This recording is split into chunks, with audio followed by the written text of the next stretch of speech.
Gnade sei mit euch und Friede von Gott, unserem Vater und dem Herrn Jesus Christus. Amen. Liebe Leute, wo immer das ihr seid, liebe Zuschauerinnen, Zuschauer, Zuhörerinnen, Zuhörer, ich heiße euch willkommen zum heutigen Gottesdienst. Gottesdienst zum ersten Advent, wo wir miteinander feiern, hier in der Dorfkirche von Spiez. Digitalen Gottesdienst nach wie vor. Wir haben den Johannes Jacki an der Orgel, der mitspielt. Ihr habt ihn vorhin schon gehört. Der Michael Zbinder an der Technik und ich, Thomas Josi, bin Pfarrer hier in Spiez. Vom Johannes Jacki haben wir als Eingangsspiel eine Vertonung vom Choral «Nun kommt der Heiden Heiland» vom Johann Pachelbel gehört. In der dritten Strophe lesen wir in diesem Choral: Glanz von seiner Krippe bricht, durch die Nacht strahlt neues Licht, keine Nacht ihm wehren kann, treulich strahlt es uns fortan. Auf das strahlende Licht, das in unsere Welt hineinstrahlt und in unser Herz hineinstrahlt, wollen wir uns auch in der jetzigen Adventszeit neu vorbereiten. Nach wie vor feiern wir wegen dem Coronavirus digitale Gottesdienste. Ihr könnt die Gottesdienste auch über das Handy schauen. Wir haben einen WhatsApp-Kanal, wo ihr immer den Link zu den neuesten Gottesdiensten bekommt. Meldet euch, wenn ihr das gerne wettet. Ihr könnt auch eine CD mit dem Gottesdienst bekommen. Meldet das bitte auch melden. Und nach wie vor liegt die aktuelle Predigt ausgedruckt in der Kirche auf.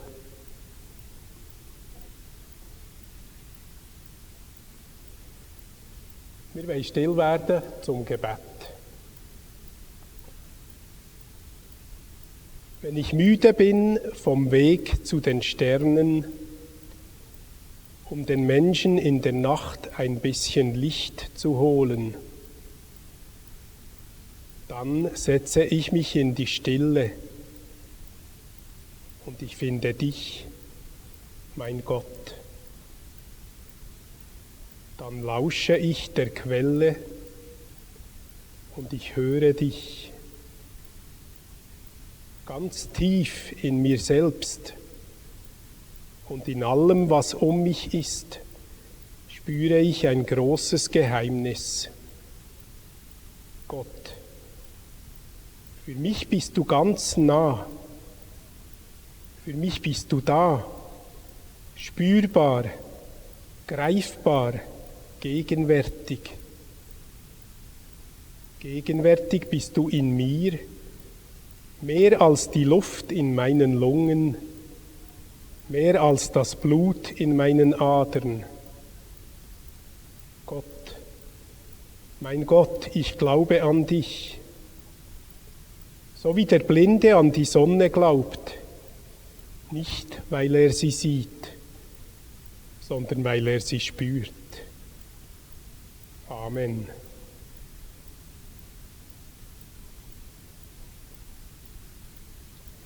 Wir feiern ersten Advent, der Anfang vom neuen Kirchenjahr. Advent hat mit Warten, mit Erwartung zu tun. Erwartung vom Heiland, der das Heil bringt. Wir sehnen uns nach dem Kommen von dem, der Heil auf unsere Erde und in unser Herz bringt.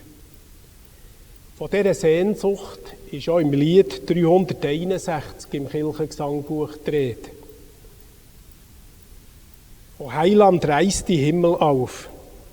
Ihr hört jetzt die ersten 3 Strophen. O Heiland, reiss die Himmel auf. Herab, herab vom Himmel lauf. Reiß ab vom Himmel Tor und Tür. Reiß ab, wo Schloss und Riegel führ.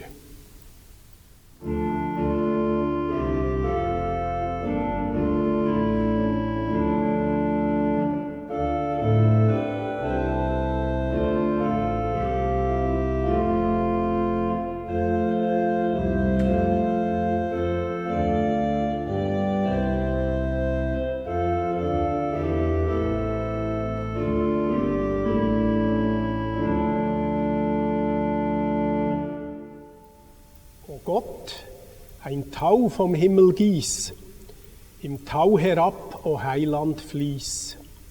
Ihr Wolken brecht und regnet aus, den König über Jakobs Haus. O Erd, schlag aus, o Erd, dass Berg und Tal grün alles werd. O Erd, herfür dies Blümlein bring, o Heiland, aus der Erden spring.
Ich lese aus dem Buch vom Propheten Jesaja, aus dem Kapitel 40, Verse 1 bis 8.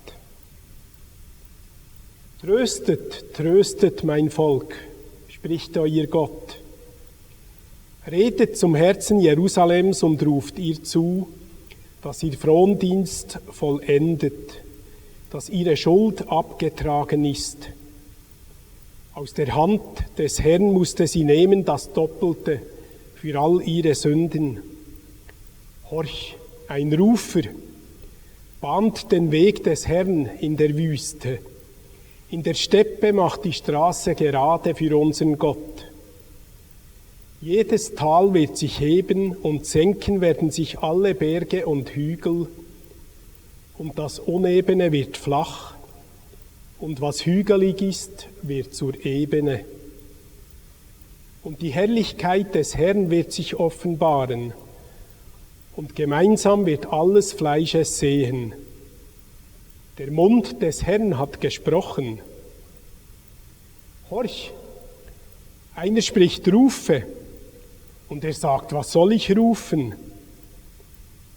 Alles Fleisch ist Gras, und alles, was gut ist daran, ist wie die Blume auf dem Feld. Das Gras vertrocknet, die Blume verwelkt, wenn der Atem des Herrn darüber weht. Wahrlich, das Volk ist Gras. Das Gras vertrocknet, die Blume verwelkt, das Wort unseres Gottes aber besteht für immer. Wort Gottes zum Heil für uns.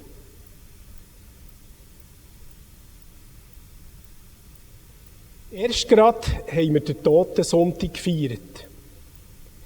Die Trauer von vielen Familien, die jemanden verloren haben, die liegt noch in der Luft. Das Wetter vom November, das kühlt sich jetzt ab. Der Himmel wird dunkel, die Landschaft düster, der Nebel hängt tief. Und es hört nicht auf mit dieser elenden Corona-Pandemie. Wie lange muss das noch gehen? Wie lange müssen wir uns noch abschotten voneinander? Wie lange dürfen wir einander nicht mehr die Hand geben? Müssen immer noch Abstand haben zueinander? Dürfen wir keinen Gottesdienst feiern in einer grösseren Gemeinschaft? Tröstet. Tröstet mein Volk, redet uns Gott in diesem Jesaja-Text zu. Ich sehe die alte Frau vor mir, die Schwierigkeiten hat mit dem Laufen. Aber eigentlich macht sie noch ganz gerne ein paar Schritte voraus. Aber jetzt bleibt sie aus Vorsicht lieber daheim Und sie will nicht mehr viel Kontakt, sie ist ziemlich allein. Oder der Mann im Altersheim, der vor einiger Zeit seine Frau verloren hat und jetzt in seinem Zimmer bleibt, er kommt kaum mehr raus. Er wagt sich nicht raus, vielleicht aus Angst, aus Scham, aus Unsicherheit. Oder dann das Mädchen, wo mir eine Lehrerin davon erzählt hat, die in die erste Klasse geht und wo vor seiner Lehrerin steht und sagt, nicht einmal mehr euch darf ich die Hand geben. Das ist ja so schlimm. Tröstet, tröstet mein Volk, redet uns die Stimme hier im Predigtext zu. Den Menschen, die dann zumal zugelassen haben, wo ihnen das zugesprochen ist worden, ist das Balsam für ihre Seele. Denn die waren wirklich nicht mehr ganz betrost gewesen. Sie haben die Hoffnung verloren gehabt, dann zumal wieder einmal miteinander Gottesdienst zu feiern im Tempel von Jerusalem. Der Tempel ist schon lange zerstört worden von den Babyloniern. Und die Babylonier, die haben grosse Teile der jüdischen Bevölkerung deportiert auf das Babylon. Weit weg ins Zweistromland und zurück in Jerusalem sind noch ein paar alte Leute geblieben. Die haben die Babylonier nicht mitgenommen und haben sie zurückgelassen. Das Babylon musste das Volk in der Fremde arbeiten. Für die neuen Herren. Mit der Zeit haben sie sich ihr Leben wieder ein bisschen einrichten. Sie haben auch ihren Glauben wieder leben. Aber eben Sehnsucht. Die Sehnsucht war gross. Die Sehnsucht, wieder mal heim zu gehen. Heim zu gehen in ihr Land, auf ihre Erde, wo sie wieder arbeiten dürfen, zu ihren Häusern zurückzukehren in das Land, wo ihnen von Gott ist verheißen worden, und wieder einen neuen Tempel aufzubauen. Sehnsucht. Aus dem Liedtext, Heiland reißt die Himmel auf, den wir vorhin gehört haben, auch da redet die Sehnsucht raus. Die Worte vom Liederdichter Friedrich Spee, mit in der Zeit vom 30-jährigen Krieg im 17. Jahrhundert geschrieben, mit Haufen toten und kranken Menschen. Die Worte drücken mit jedem Wort die Sehnsucht nach Ganzheit, die Sehnsucht nach Frieden, die Sehnsucht nach einem Zusammenleben ohne Schmerz und ohne Leid aus. O Heiland, reiss die Himmel auf. Nicht nur öffnen der Himmel, ein bisschen auftun, ein Türchen auftun, nein. Reiss auf, reiss ab, Tor und Tür vom Himmel, zeig dich, tu die offenbaren Heiland. Spring aus der Erde raus wie eine Blume, die sich durch die dicke Eisschicht durchbohrt und ihre Blüten nachher entfaltet.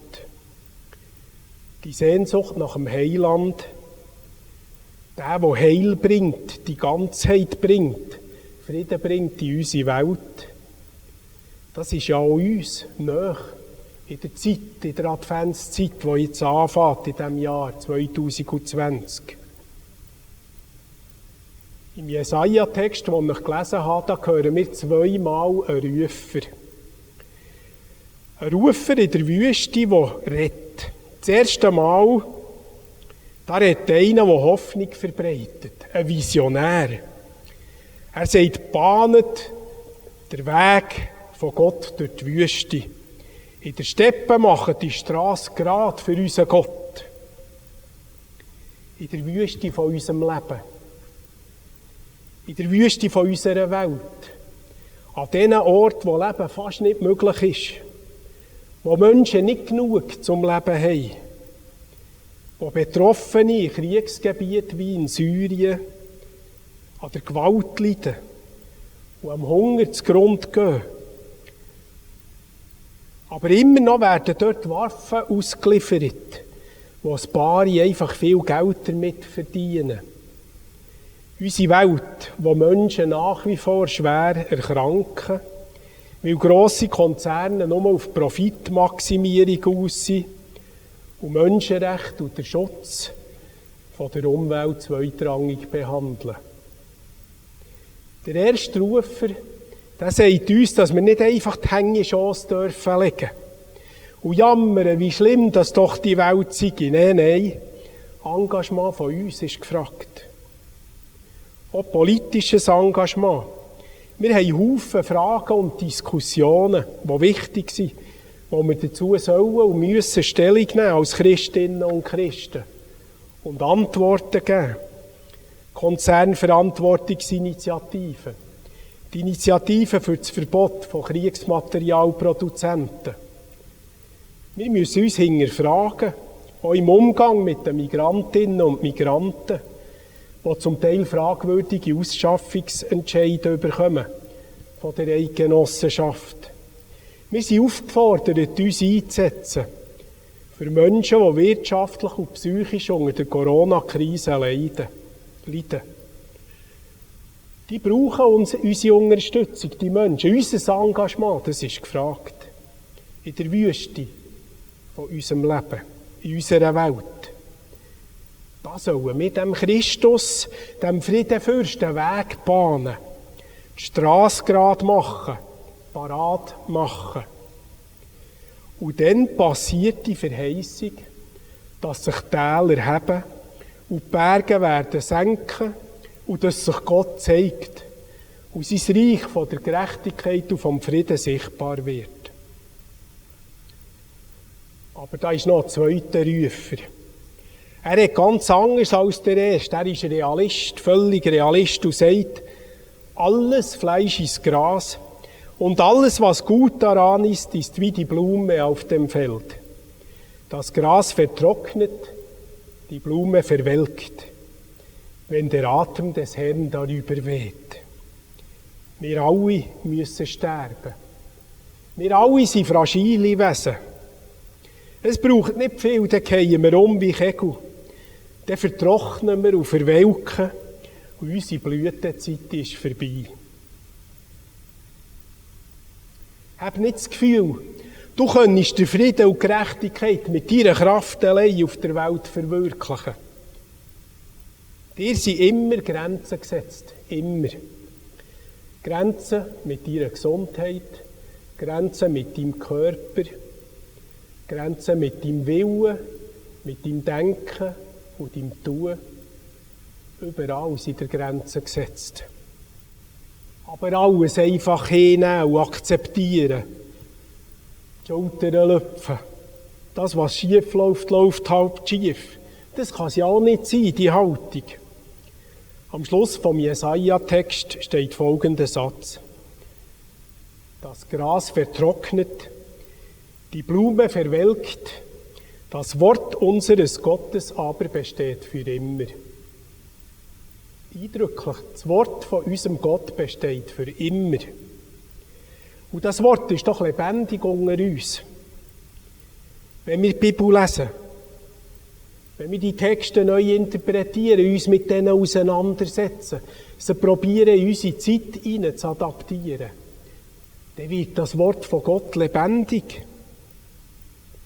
Aber dann denke ich auch noch an das andere Wort, an das grundlegende, grosse Wort, das im Johannesevangelium am Anfang so eindrücklich beschrieben wird. Und das Wort, der Logos, wurde Fleisch und wohnte unter uns, und wir schauten seine Herrlichkeit. Eine Herrlichkeit, wie sie ein einzig Geborener vom Vater hat, voller Gnade und Wahrheit. Johannes 1,14. Jesus Christus mit seinem Leben und Sterben und seiner Auferstehung, sie sind Richtschnur für uns und für unser Leben. Er schenkt uns Kraft zum Engagement, spornt uns an und schenkt uns Orientierung. Er möge uns helfen, dass wir Bauarbeiter auf dem Weg durch die Wüste in Richtung von Gottes Reich dürfen sein. Amen.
Wir wollen beten miteinander. Zum Abschluss beten wir dann miteinander zu unserem Vater.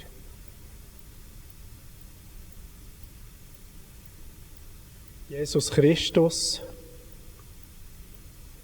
wir tragen die Sehnsucht in uns nach einer Welt vom Frieden und von der Gerechtigkeit, nach guten Beziehungen, die Sehnsucht nach deinem Friedensreich in unserer Welt. Wir glauben, dass du auch heute noch Menschen kannst und tust verändern. Darum bitten wir dich in dieser Adventszeit, komm auch zu uns. Komm zu denen, die erschöpft und abgestumpft sind und nicht mehr an die Liebe glauben können. Komm zu denen, die einsam sind, die auf jemanden warten, wo sie mit ihm oder mit ihr reden können. Komm zu denen, die sich ausgeschlossen fühlen und glauben, dass das Leben an ihnen vorbeigeht. Komm zu den vielen jungen und alten Menschen, die keinen Sinn mehr sehen in ihrem Leben und nichts mehr mit sich anfangen können. Komm du zu all denen, die auf der Flucht sind auf unserer Welt. Flüchten vor Ungerechtigkeit und Leid. Komm du zu all denen, die leiden unter Krieg und Hass und Zerstörung. Du bist der Friedenfürst. Auf dich vertrauen wir, Christus. Gemeinsam mit der weltweiten Kirche beten wir die Worte, die du uns Christus hast gelehrt. Unser Vater im Himmel, geheiligt werde dein Name, dein Reich komme, dein Wille geschehe, wie im Himmel, so auf Erden. Unser tägliches Brot gib uns heute und vergib uns unsere Schuld, wie auch wir vergeben unseren Schuldigen. Und führe uns nicht in Versuchung, sondern erlöse uns von dem Bösen. Denn dein ist das Reich und die Kraft und die Herrlichkeit in Ewigkeit. Amen. Ich habe noch ein paar Mitteilungen zum Weitergeben. Die Kollekte, die wir heute machen im Gottesdienst, ist bestimmt für Akt 212. Es ist eine Organisation, die ein Beratungs- und Schulungszentrum gegen Menschenhandel und sexuelle Ausbeutung in Bern betreibt. Menschenhandel ist auch in der Schweiz ein Thema. Zum Beispiel Frauen, die für einen Service im Gastgewerbe angeworben werden, im Ausland, und in der Schweiz als Prostituierte müssen arbeiten. Akt 212 tut betroffene Menschen beraten, tut eine nationale Meldestelle für Fälle von Menschenhandel betreiben und macht auch Präventionsarbeit. Ihr findet die IBAN-Nummern eingeblendet hier.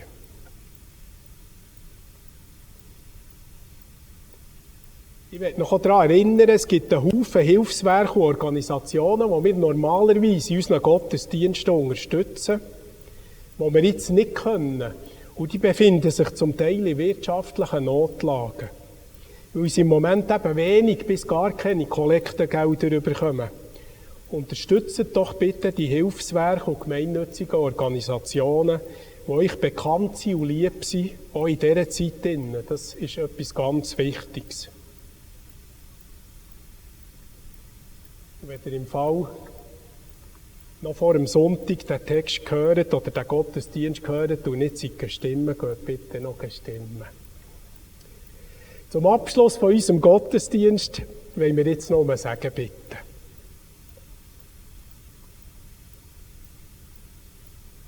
Geht in diesen Tag mit dem Segen des dreieinigen Gottes.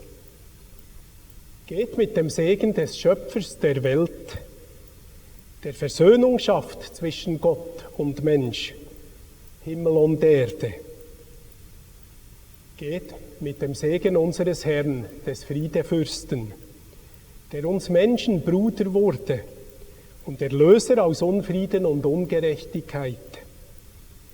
Geht mit dem Segen des Heiligen Geistes, der uns auf den Weg Jesu Christi weist, damit wir ihn nachfolgen und selbst zu Frieden stiften werden. So segne euch der in der Liebe allmächtige Gott, der Vater, der Sohn und der Heilige Geist. Amen.